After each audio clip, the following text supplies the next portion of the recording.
HMW کے معزز سامعین و حضرات، السلام علیکم ورحمۃ اللہ وبرکاتہ۔ سلطان الواعظین مولانا ابو نور محمد بشیر کوٹلی لوہارا سیالکوٹ والے لکھتے ہیں، ایک مرتبہ ڈریالہ جالب ضلع جہلم جانے کا اتفاق ہوا۔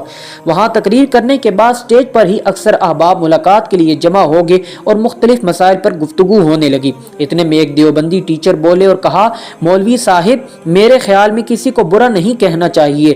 میں نے جواب دیا، تو پھر آپ کو چاہیے کہ فرعون و حامان اور ابو جہل و ابو لہب کو بھی اچھا ہی کہا کریں۔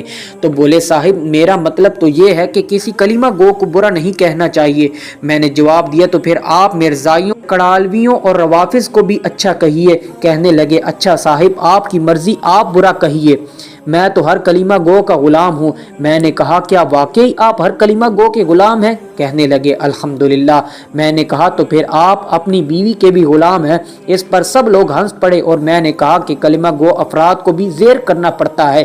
سبق، کسی کو برا نہیں کہنا چاہیے، یہ ایک فیشنی جملہ ہے جس کی کوئی حقیقت نہیں ہے۔ اللہ تعالیٰ ارشاد فرماتا ہے، فَإِذَا قَرَأْتَ الْقُرْآنَ فَاسْتَعِذْ بِاللَّهِ مِنَ الشَّيْطَانِ الرَّجِيمِ۔ تو جب تم قرآن پڑھو تو اللہ کی پناہ مانگو شیطان مردود سے، یعنی قرآن پڑھنے سے پہلے اعوذ باللہ من الشیطان الرجیم پڑھ لیا کرو۔ ظاہر ہے الرجیم کا معنی مردود ہے اور مردود برا ہی ہوتا ہے، تو خدا نے گویا فرمایا کہ قرآن پڑھنے سے پہلے شیطان کو برا کہہ لیا کرو۔ تو کیا یہاں یہ بھی کہا جائے گا کہ میرے خیال میں کسی کو برا نہیں کہنا چاہیے؟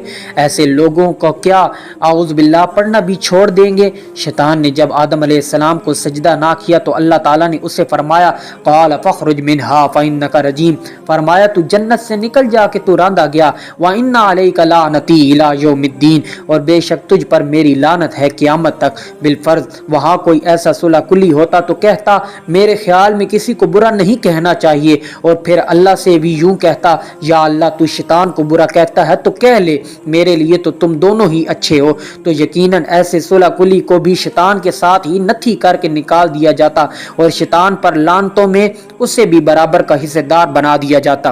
الرجیم فرما کر میرے رب نے بتا دیا کہ اگر کوئی برا ہے تو اسے برا کہنا چاہیے۔ معزز سامعین و حضرات، آج کے لیے بس اتنا ہی۔ مزید اچھی ویڈیو حاصل کرنے کے لیے میرے چینل کو لائک، سبسکرائب اور شیئر کرنا مت بھولیے گا۔ اللہ نگہبان۔